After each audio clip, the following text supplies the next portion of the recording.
Good afternoon and welcome everybody to this IPHAM seminar. I'm Ron Ackerman. I direct the Institute for Public Health and Medicine, and I want to first begin by thanking all of you for joining today. Our presentation involves is part of a joint series that has been co-sponsored between IPHAM and the NUCATS Institute, which focuses on the intersection of population health and translational research. Before we begin today, I'd like to inform any of you who are new to our audience that we use a format that involves a presentation, followed by time for questions and answers with our invited speaker. We encourage you to submit questions at any time throughout the presentation using the Q&A function, which appears usually at either the top or bottom of your Zoom screen. We will not be monitoring the chat function for questions, so please do not submit questions under that. At the end of the presentation, we'll move through the questions and answer them with our speaker, time permitting. Today, I have the distinct pleasure of introducing to all of you our speaker, Dr. Zeeshan Butt. Dr. Butt is a clinical psychologist and associate professor in the departments of medical social sciences, surgery, and psychiatry and behavioral sciences. He serves as associate director for the Center for Patient-Centered Outcomes within the Institute for Public Health and Medicine. The director of the Outcomes Measurement and Survey Corps as well for the Robert H. Lurie Comprehensive Cancer Center, as well as playing multiple roles in the NUCATS Institute. Dr. Butt's research focuses on development and application of patient-reported outcomes, or PROs, in the post-surgical context, with specific emphasis on organ donation and transplantation. The title for his talk today is Patient-Centered Outcomes Research at Northwestern, Exemplars and Early Findings. Please join me in welcoming Dr. Zeeshan Butt. Thank you, Ron. It's a pleasure to join you all today to showcase three broad areas of where we're doing patient-centered outcomes research at Northwestern. By no means the only set of studies that we're doing around this area, but I thought it would be useful for us to review these broad studies as a way to stimulate some discussion and perhaps some future avenues for research and clinical care. But let me step through. For those of you who may not be familiar yet with the Center for Patient-Centered Outcomes within the Institute for Public Health and Medicine, the center provides a bridge and an incubator for investigators and clinician scientists across the School of Medicine and Northwestern more generally, whose studies and interest focus on the integration of health outcomes that incorporate the centrality and perspective of the patient. Patient-centered outcomes are health outcomes ranging from standard clinical outcomes that you may be used to seeing and using to those measuring health-related quality of life, including such domains or areas as symptoms, function, and well-being from the patient's perspective or from the patient's family's perspective.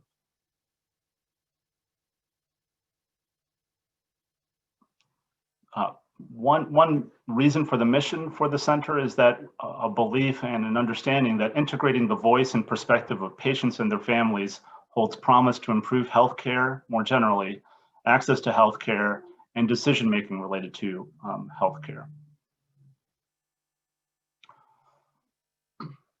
The goals of the center are threefold. One is to serve as an interdisciplinary incubator for patient-centered outcomes research at the School of Medicine and across the university, to forge novel collaborations across diverse faculty to catalyze innovative outcome science research,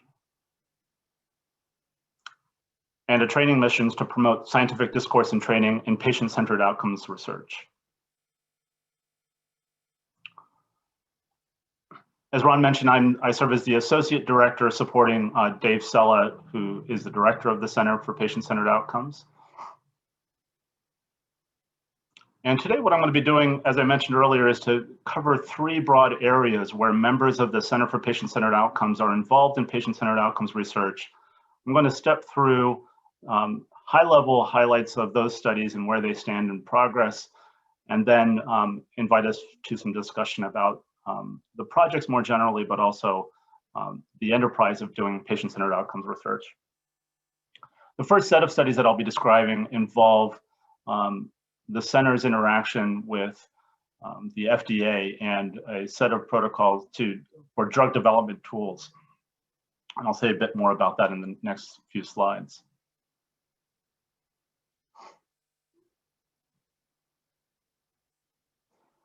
So I'll first give a broad overview of the Clinical Outcome Assessment, or COA, qualification program with the FDA. The Department of Medical Social Sciences works closely with the FDA Center for Drug Evaluation and Research, or CDER, and pharmaceutical partners to develop FDA drug development tools, or DDTs, clinical outcome assessments, or COAs. A clinical outcome assessment is a research tool, either a patient-reported outcome or a performance outcome, used to evaluate treatment benefit in a clinical trial for a specific context of use. For those who may not be familiar, a performance outcome is a measurement based on a task performed by a patient according to instructions that are administered by a healthcare professional. In contrast, a patient-reported outcome is a measurement that gets information about symptoms and function directly from the patient or their caregiver.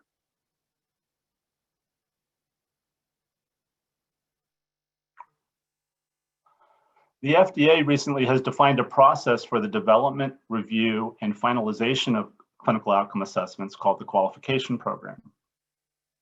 This guidance that's provided by the FDA is their current thinking regarding the qualification process for drug development tools for a specific use, as defined in the 21st Century Cures Act. Qualification is a voluntary process that permits use of a DDT, or drug development tool, for its specific context of use.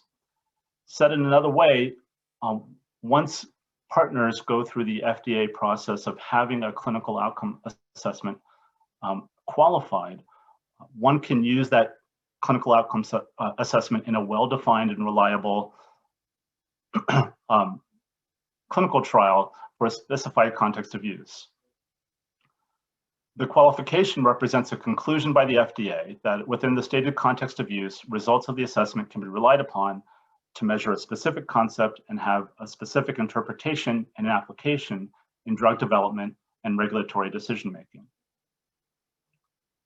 I won't go into all of the details here, but this is a sketch of the process of how clinical outcome assessments get approved, or qualified, I should say, through the FDA process. It starts with a letter of intent, then goes through an initial briefing package, qualification plan, final qualification plan, up until a final FDA approval.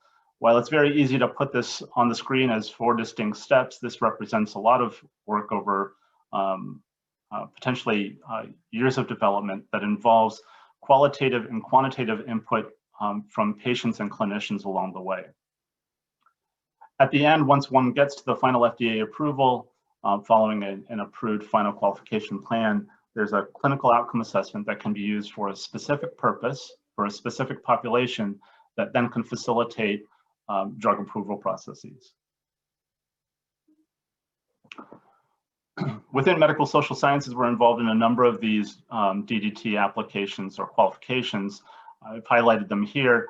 The 2 in bold: PROMIS Physical Function in Oncology, with the patient-reported outcome measure being the PROMIS Physical Function 8C, and the PROMIS Fatigue and Rheumatoid Arthritis, with the PROMIS Fatigue 10A, are at the latter stages of this qualification process. But we also have a number of other DDT applications at various stages, including one for physical function in multiple sclerosis, fatigue in multiple sclerosis, a measure of physical function in sarcopenia, important symptoms in renal cell carcinoma, and an early stage application in pediatric itch.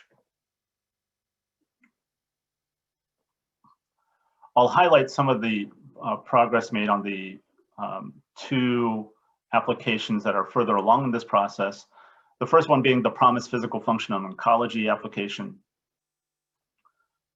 The patient-reported outcome, clinical outcome assessment of physical function, is intended for use in trials evaluating treatment benefit for patients with advanced solid tumors or hematologic malignancies.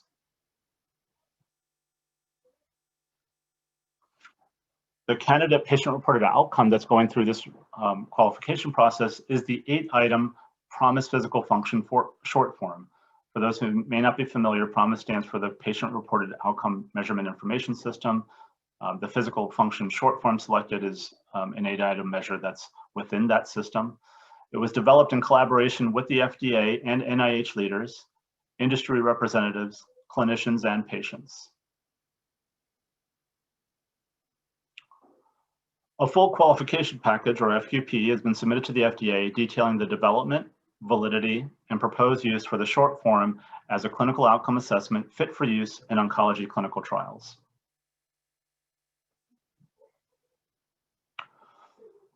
Similarly, there's been significant progress on the clinical outcome assessment for fatigue and rheumatoid arthritis. This measure is intended for use in trials evaluating treatment benefit for patients with rheumatoid arthritis. This represents a collaboration between faculty and staff in medical social sciences here at Feinberg and the Critical Path Institute Rheumatoid Arthritis Working Group. The measure proposed here is the 10-item PROMIS fatigue short form, which again was developed with consideration for culture, background, and psychometric performance in patients with rheumatoid arthritis. The Northwestern and CPATH teams will submit a full qualification plan to the FDA in the spring of this year. I want to shift gears just a bit to talk about a different research project. This is focused on the FDA Core Outcome Set pilot program. This is a program to develop publicly accessible standard core sets of clinical outcome assessments and their related endpoints designed and implemented by the CDER Strategic Initiatives Office.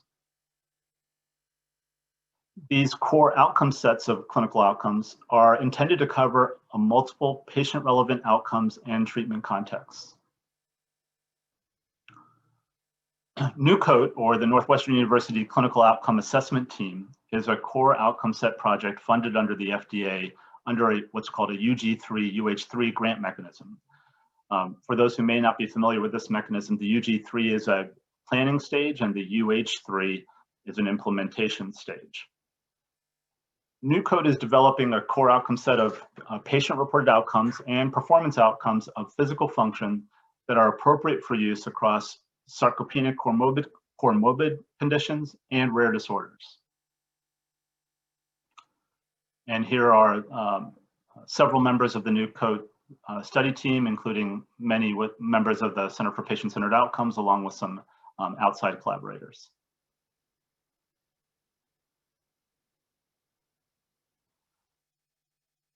I'll share a little bit of progress on the study team on the UG3 or planning stage. Aim1 was to convene stakeholders, including patients, care partners, clinicians, measurement experts, payers, regulators, industry representatives around the topic of physical function as it relates to the approval of new drugs. That aim has been completed. Aim2 is in progress, which is to propose 6 model conditions, 3 related to sarcopenia and 3 rare disorders, in which to test measures of physical functioning covering a range of type and severity of limitation and identify gaps, if any, in the proposed measures. Aim3 to be completed includes a proposal of interim plans and final plans for refining and testing physical function patient-reported outcomes based on the PROMIS Physical Function Item Bank version 2.0 and physical function performance outcomes based on the NIH Toolbox and the Short Physical Performance Battery.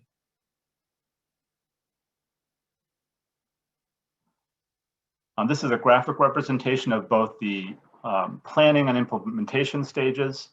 Again, the UG3 or the planning stage involves literature review, scoping interviews, condition report, along with stakeholder engagement and clinical expert panel engagement throughout,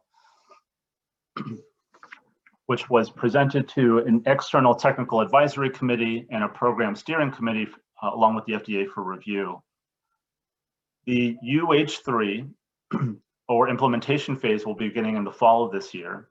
The activities of that UH3 stage include PRO or patient-reported outcome and performance outcome development, mixed methods validation, and ultimately FDA approval and dissemination.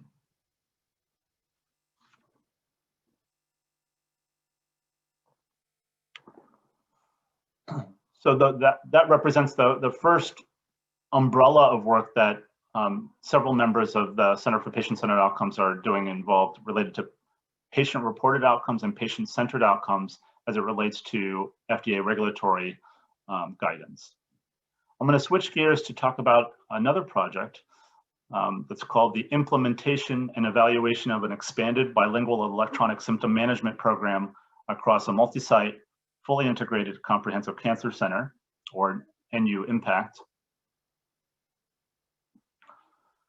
Before I go into the details of the study, I'll give some outline of what many of you may be familiar with, some of you not, a infrastructure development at Northwestern over the past several years called NIMPRO or NMPRO. It's a way, in a very simple terms, of integrating the ability to collect patient-reported outcomes from hospital patients and integrating those data into the electronic health record for use for clinical decision-making, research, and other purposes.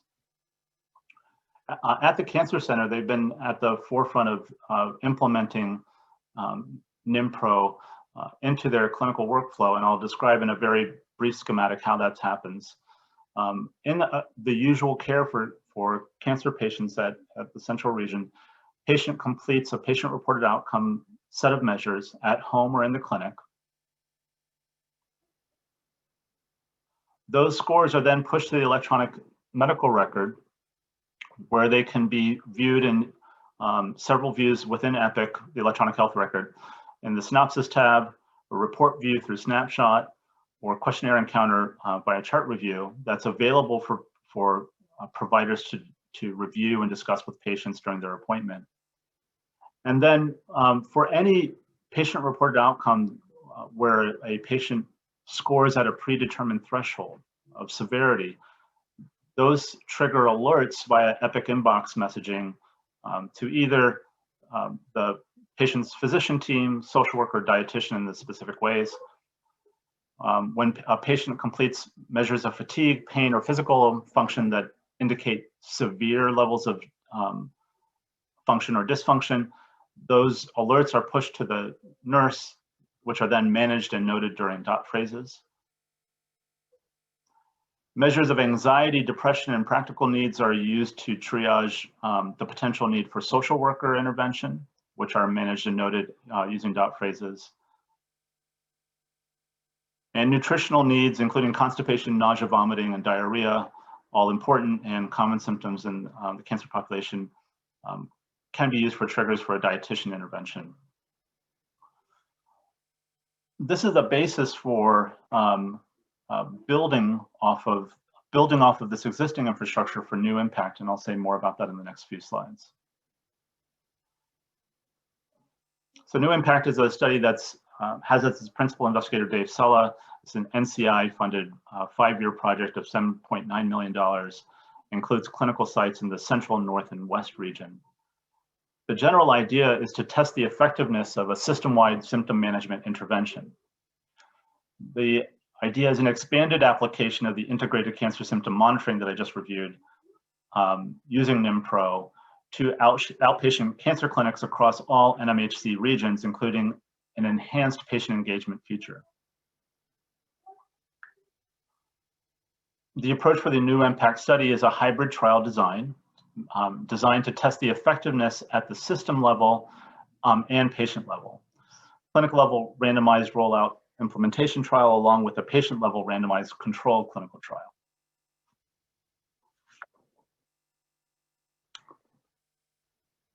This is a slide that shows project leadership that represents investigators within medical social sciences and the hospital system and outside institutions.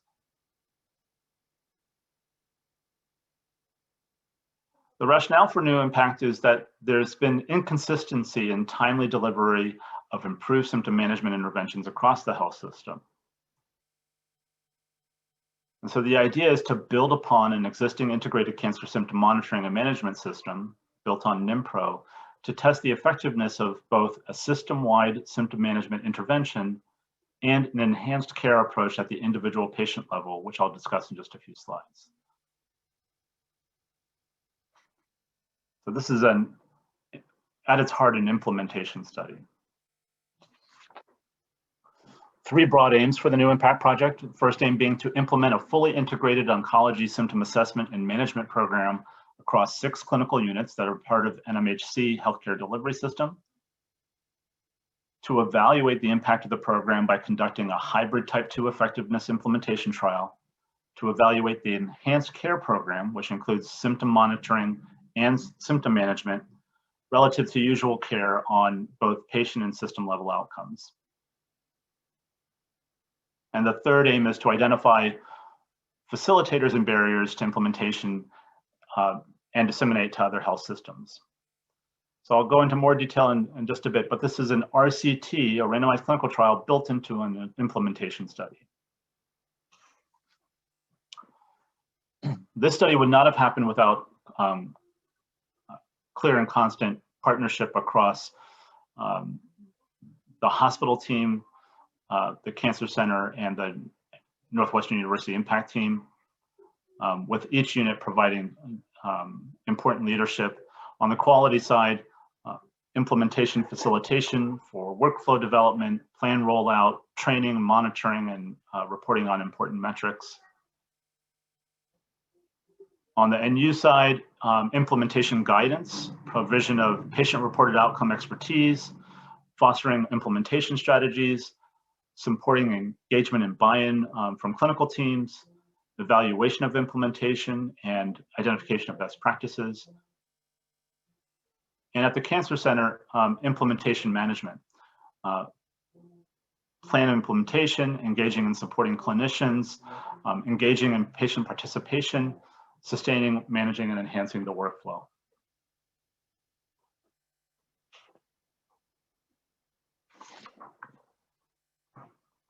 I've alluded to the design of the study, but I'll outline it a bit more here.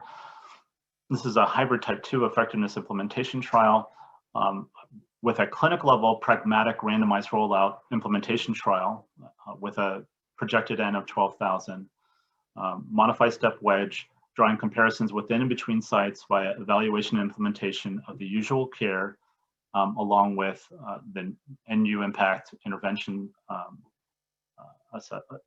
arm at a system level. And also a patient level randomized controlled clinical trial N of approximately 6,000 that will allow for group-based comparison of usual care versus enhanced care based on individual patient-reported outcomes. This is a somewhat busy slide that I don't expect you to fully digest, but this is a graphic representation of the modified step wedge design that has a pre-implementation phase represented by the boxes in gray and a post-implementation phase represented by the boxes in blue. Each box here represents a yearly quarter. The 7 clinical units have 6 months of enrollment for pre-implementation and 6 months enrollment for post-implementation, and participants will be followed for 1 year after enrollment. We're currently approaching sequence 3 now.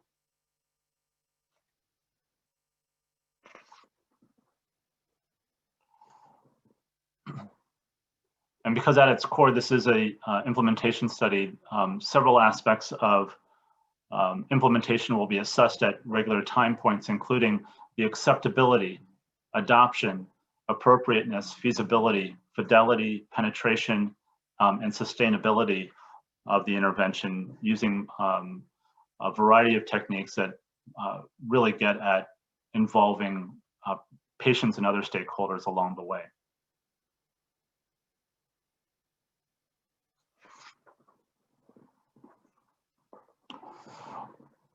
Through NU Impact, all oncology patients will continue to complete the NM-Pro system as part of their usual care. Only patients who consent will be assigned to the New Impact intervention, either to a pre-implementation cohort or randomized to either the enhanced care, self-management, or usual care, the symptom monitoring facilitated by the NIMPRO infrastructure. All participants receive parallel assessments that are guided by cancer continuum phase, and all materials will be provided in Spanish as needed.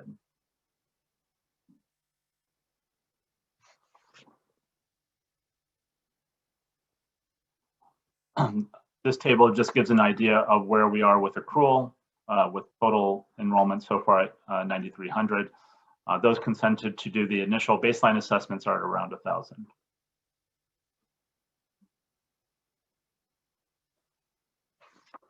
And here are some screenshots of the NIMPRO infrastructure. But I'll say a little bit more now about the enhanced care arm of NU Impact. So patient-reported outcomes in the enhanced care arm are completed once a month prior to clinic visit or at clinic. Results are sent to the cancer care team and used to tailor symptom information for a web-based tool to increase patient self-management and communication skills to enable better management of symptoms and communication within their cancer care team. So the examples of the patient-reported outcomes assessed include areas such as pain, depression, physical function, fatigue, anxiety, and so on.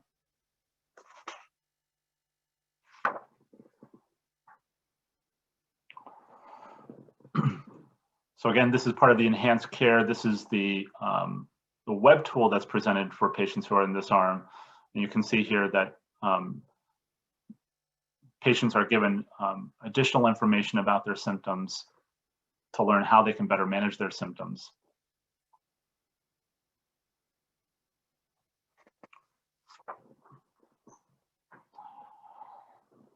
So that's an exciting study that will have really interesting results to better understand the dissemination and implementation of the existing usual care program that we have here at Northwestern.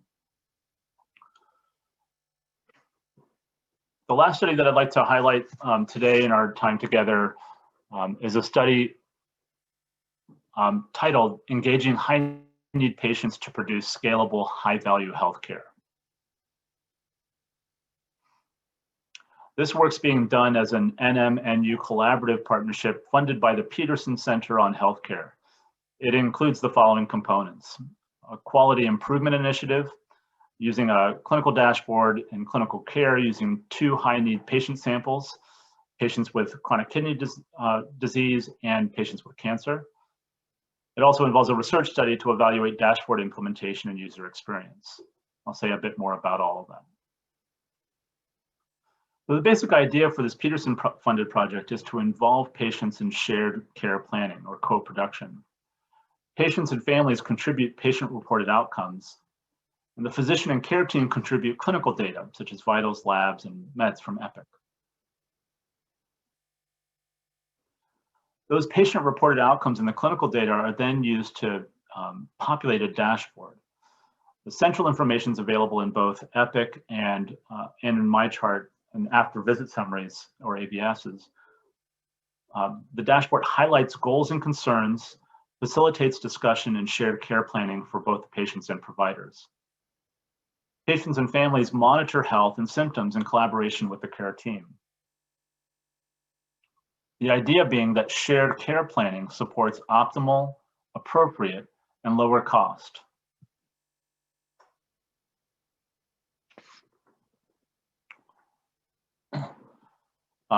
This slide represents just a snapshot of the leadership for the Peterson project. PI Dave Sella, several investigators, including members of the Center for Patient-Centered Outcomes and clinical partners, physician champions.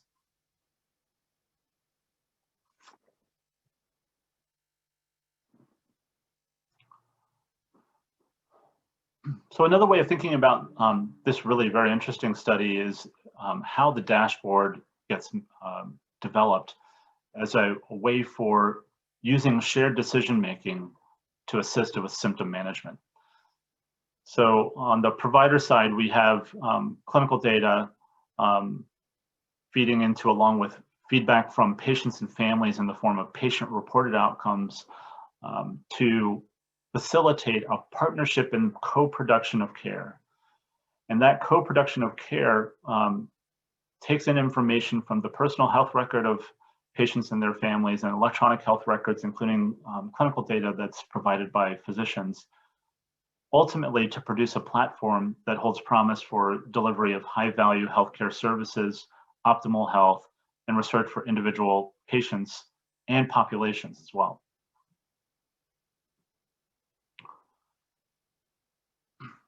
The source for the patient-reported outcome data is designed to come through the EHR patient portal, or MyChart in the case of Northwestern, through either computer, tablet, or smartphone.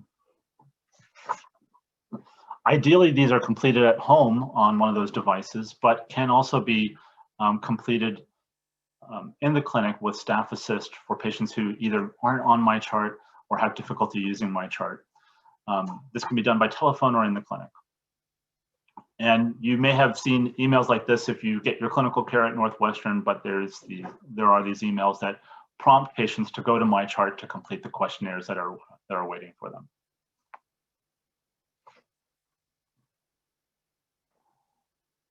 I'll step through the general dashboard workflow. So at a start, eligible patients are notified to complete questionnaires. Patient then completes their questionnaires. Those patient-reported outcome responses are integrated with Epic, which is then used to help generate the dashboard that's used for the shared decision-making for patients and providers. The care team member engages patients in a dialogue about issues that are highlighted in the dashboard, so it facilitates communication about symptoms and need for symptom management, and is then used to facilitate decision-making about patients' healthcare. Similar to what we saw with the NIMPRO example for New Impact, here in this project, patient-reported outcome responses for patients with cancer and patients with chronic kidney disease who have responses exceeding established thresholds will generate an alert for some clinics. These alerts will be then routed to appropriate predetermined clinical team members to facilitate triage as necessary. And you can see here the different color codings. Some of these nodes involved NIMPRO technology, some require patient action, and some require care team action in concert with patients.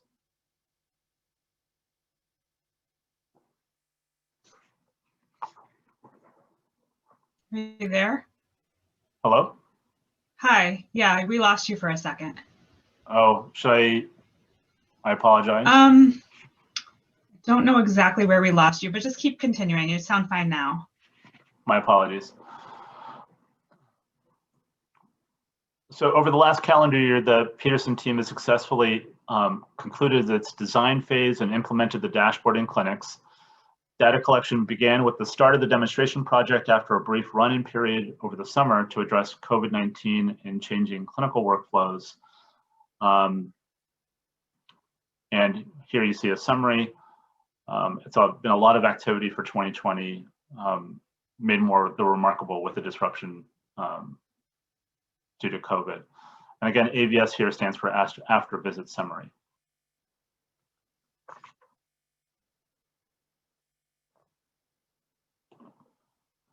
So to date on this project, there's been a continuation of the dashboard demonstration project with an accrual of over 100 patients. The research component of the study has been launched, identified 106 eligible patients and 6 clinicians who were invited to participate.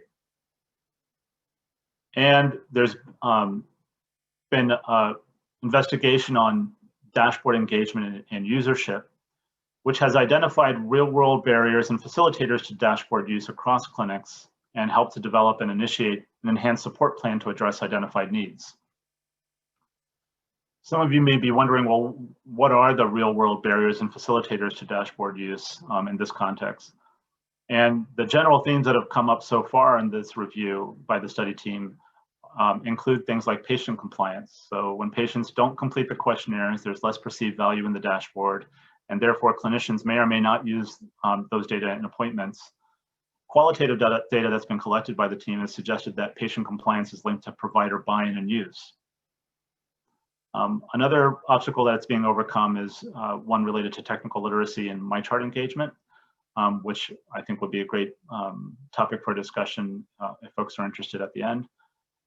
And some concern about questionnaire burden. So the time required to complete questionnaires and the number of questionnaires being administered for some patients may be prohibitive, and so there have been steps taken to address that.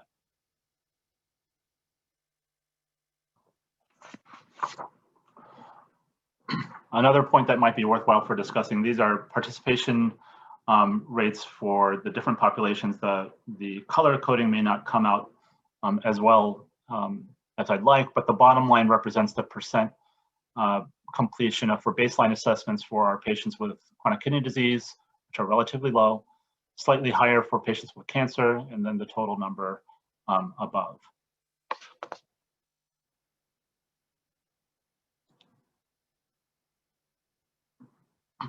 So I wanted to use my time today to highlight 3 broad studies. So these are exemplars, obviously not an exhaustive list of the types of studies being done at Northwestern that focus on patient-centered outcomes research.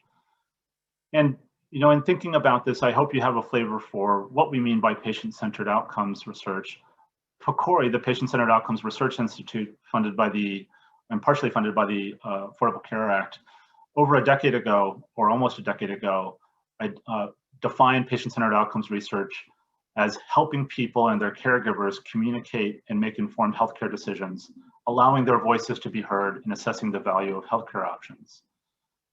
And I think some of the early conversation around PCOR, or patient-centered outcomes research, is how does this type of research, or does this type of research improve healthcare outcomes? And I think the dialogue with increasing attention and research in this area has gone from, does patient-centered care and outcomes improve healthcare, to a question of how does it do it, and how can we facilitate and enhance it. And so another goal that I'm hoping for this talk is that hearing these examples, these are broad examples ranging from regulatory work to intervention research to implementation research, is to think about in your own research or in your own clinical care, how might one go about engaging in those enterprises, those important enterprises in a way that's more patient-centered, with eyes wide open. There are difficulties for doing this kind of research, but there's a significant promise for what may come as a result when it's being done successfully and robustly. And so I'm ending a little bit early, but I want to have enough time to entertain questions. I will say, just to help set expectations, that I'm done my best to represent 3 really important and engaging novel studies, which I'm not personally involved with in all of them. And so study-specific questions I may want to route to appropriate people on those study teams, but happy to entertain broad questions or even the specific questions. Those specific study questions, I just may need to get additional information and circle back. But thank you. Thank you, Z. That was great. Maybe I'll just kick it off with a more general question. That was a really great set of examples of the application of patient-reported outcomes in a variety of different ways, and spanning, as we started with the sort of FDA monitoring and surveillance, to really the co-production of care and a shared decision-making approach to really transforming how we deliver care to be more patient-centered. So there's lots of members that, I think, that are tuned in today from IPHAM and NUCATS that might be really interested in this, but currently aren't working in this space. Through the center or through other resources, maybe in the Department of Medical Social Sciences or the Cancer Center or other areas, how does an investigator approach the experts in Center for Patient-Centered Outcomes to, if they're interested in developing an instrument or an assessment approach, or using it as an outcome measure in a study that they're already planning? How would that process work? Thanks, Ron. That's an excellent question. I'm sorry I didn't touch base on it earlier. The model that we have at the center is, we want to facilitate faculty's ability to get to the people that they need to get to. And the model that we work on and that we've been doing since the inception of the center is we invite people to reach out directly either to Dave or myself. And what usually happens is that I set up a time for either a one-on-one conversation and consultation to better understand the needs of the investigator or the lab. And then from there, get an assessment for what practical next steps may be for that investigator. And then I serve as a concierge. So if I'm not the person who can provide the information, I help serve as the connector to other folks within medical social sciences or across the center more broadly to facilitate connection for those investigators who are looking to dip their toe or to take on next steps. Great. And a couple other questions that came through, I think followed from some of the examples that you gave, but they are more general questions. One is, in the sort of drug monitoring application that you shared, is it most useful to use patient-reported outcomes to track whether functional outcomes are what is expected, like from more of a safety perspective or more of a long-term monitoring from a regulatory aspect, or from the perspective, I think, of the FDA? Or is it more useful, do you think, for use by a clinician, like an oncologist or rheumatologist or somebody prescribing those to monitor the effects or potential side effects that might have already been identified as they affect patient-reported outcomes, or is it both? I think it's a great question. I think it is a both and. I think having a collateral source of information to help identify functional impairment or optimal function is very helpful, but then to get at patients' perception of quality of life, just for the clinician's perspective or more broadly, is another important use of a patient-reported outcome in that context.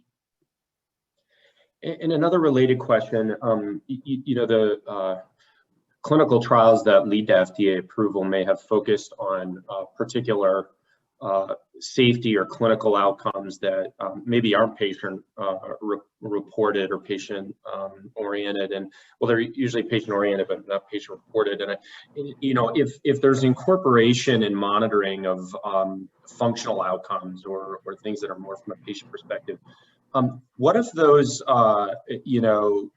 show that the drug has untoward effects on the patient reported outcome, but the drug remains safe and effective from other clinical endpoints?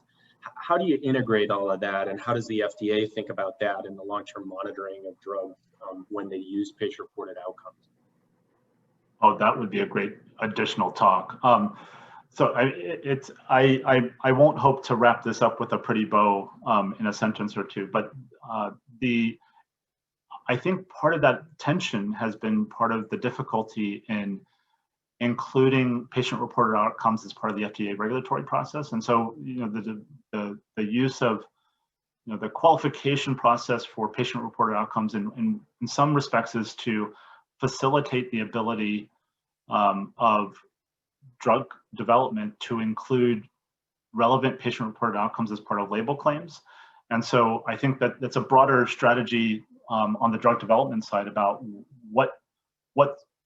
where to focus one's energy, whether it's focus exclusively on the clinical outcomes to the exclusion of the patient-centered outcomes, or more correctly, in my view, is an integration of both. And it may be that you have, for example, two drugs that are similarly efficacious, but one has a benefit for the quality of life of the patient in a way that is measurable and understood by the FDA, and that may lead one to prefer that efficacious and tolerated drug over the other.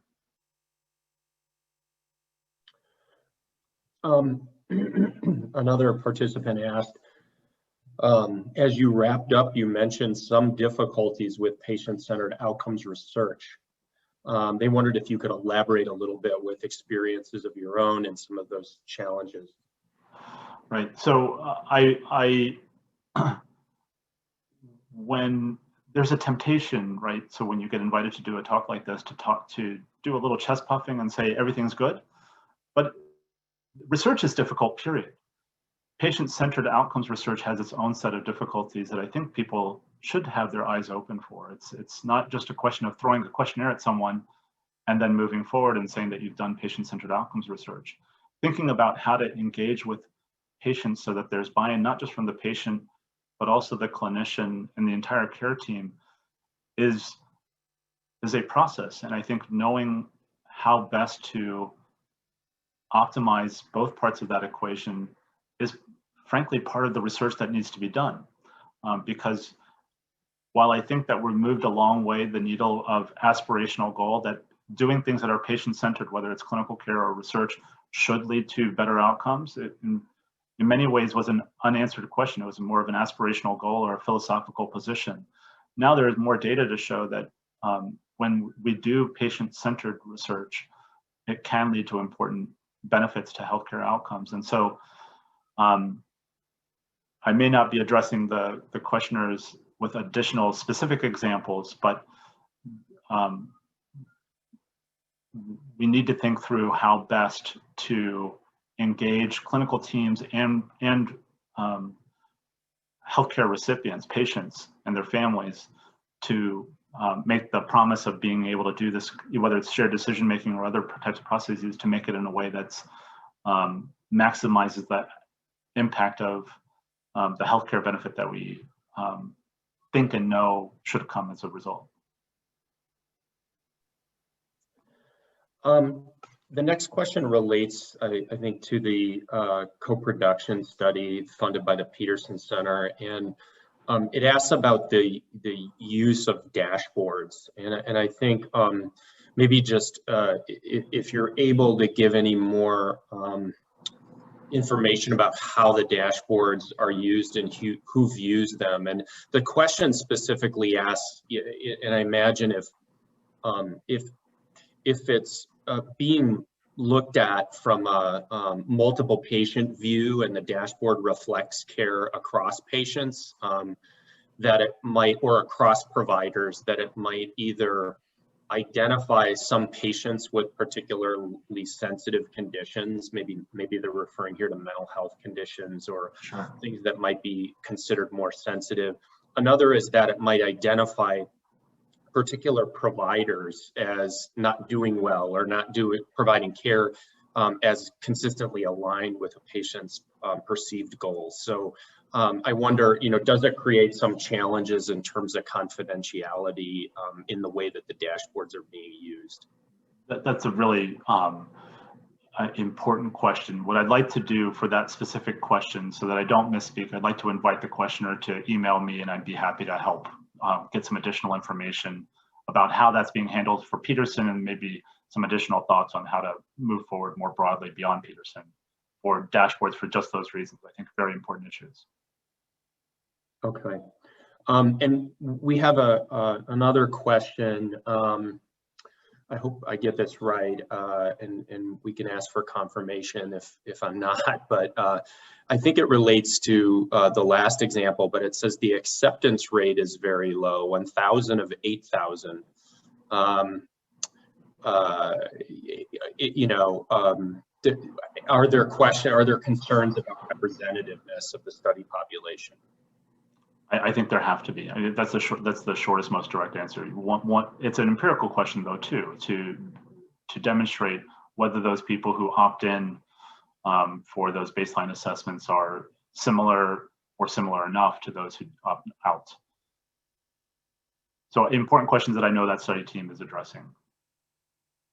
And so if others in the audience have any other specific questions relating to one of the specific projects, it's probably best to message Dr. Butt directly or email him the question. As he said, some of the examples he provided, he's not the leader of those studies, so things that might be in the weeds. If you're interested in those things about the application within a specific example, I would encourage you to message him directly. Oh, we had one more just pop in as I was about to close, but the question is, you brought up technology literacy. It's a huge concern as we move towards various versions of EPROs. Any thoughts on how we can address this? Yeah, so again, a very excellent question. I hate to drag my mom under the bus, but my mom hardly knows how to use her phone, and certainly isn't so as she's been trying to get to access to vaccination where she lives. She just can't navigate electronics very well. I love my mom, but she just doesn't. And I think we need to be thinking about my mom and everybody else's mom or grandmother or grandfather, and thinking about if we want to have care that's accessible, we need to make sure that we design our platforms in a way that is manageable and accessible. And for all of these projects, or at least 2 of these projects, that's part of the focus in the development, is to make sure that to the extent possible, those are optimized for use by people of different abilities, different ages, different literacy levels. Great. I think that rounds. Oh, go ahead. I was going to say. I will say, you know, there's also, it's not, none of these projects is coming with an approach that you either are using the technological advance or you don't get to do it. There have to be design, there has to be built in the design, how do you address the people who want to participate but can't navigate that technology? And so, for example, for one of the studies, there's the option of doing in-clinic assessment or telephone-based assessment, which most people have facility with.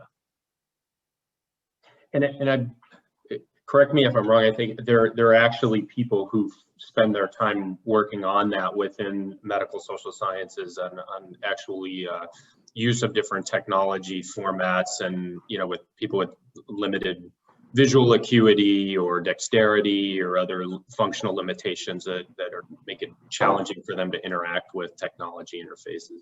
That's exactly right.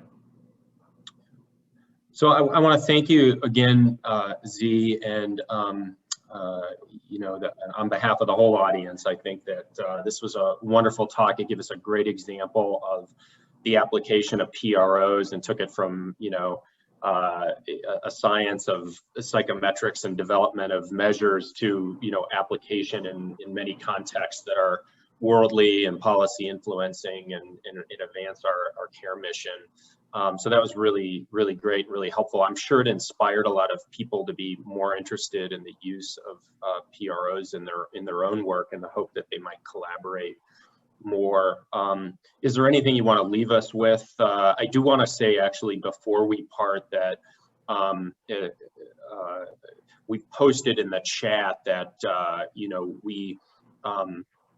our upcoming events are on the website, and the web link is in the chat. But next week presentation will be given by Aaron Paquette from our Center for Bioethics and Medical Humanities, and its focus is on disparities in research enrollment and implications for public health emergencies. So I would encourage the audience to tune back in and join us again next week. But with that, Dr. Butt, is there anything else you want to leave us with? Any parting words?